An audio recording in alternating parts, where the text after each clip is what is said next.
Yeah, we've been on the west coast of Ireland the past 3 or 4 days, where we've been at Mullockmore Head in Sligo, and we were greeted with really good conditions actually, offshore winds and huge waves.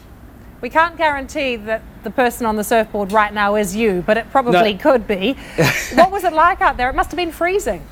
Yeah, no, it was cold. It's a strange day actually. We had a bit of sunshine for like 10 minutes, I think, and then it was wind and hail. I think the wind was about 40 knots southwest direction, and we were out there from about 10 o'clock in the morning right through to dark really, just making the most of the swell and the storm.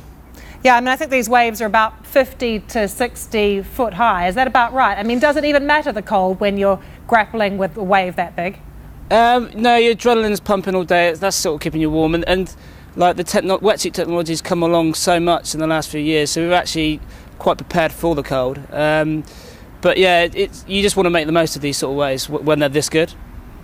And what's the sort of combination of perfect things that come into play? It must be the geography of the reef, is it, as well as the wind and the conditions? Yeah, Mullockmore's quite unique because it's like a slab setup, so it goes from deep water to very shallow, which makes the wave jack up really hard and go very hollow, and it creates like a good barrel.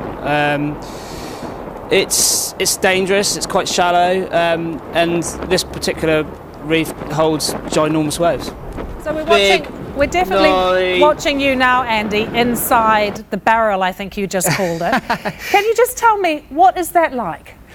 It's the classic cliche, time stand still. No, it's just like every surfer's dream to get barreled, no matter what size the wave, whether it's 2 foot, 20 foot or 100 foot, you know. And for me, it's something that, you know, that I want to do as much as possible.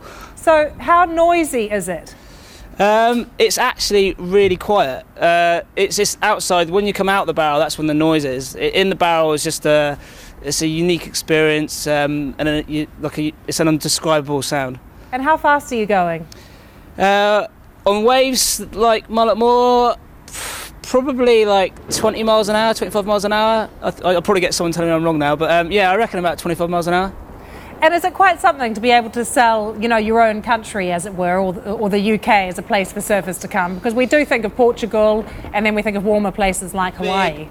Yeah, no, it's you know, Europe, big wave surfing in Europe is on the up. You know, it's like for this wave in particular, this swell in particular. You know, we had a lot of the best big wave surfers in the world from like Hawaii, Australia, California come to Europe and surf, and I think that's it just shows that the sport is growing in Europe, and it's exciting times really. And very briefly, I've seen a photo of you online with your wife and your kids. Do they worry about you? No, they're very supportive, and you know, they're helping me sort of live my dream. So they're stoked for me. I think I'm worried about you now, Andy, but never mind. Good luck. Don't be. Yeah. Cheers.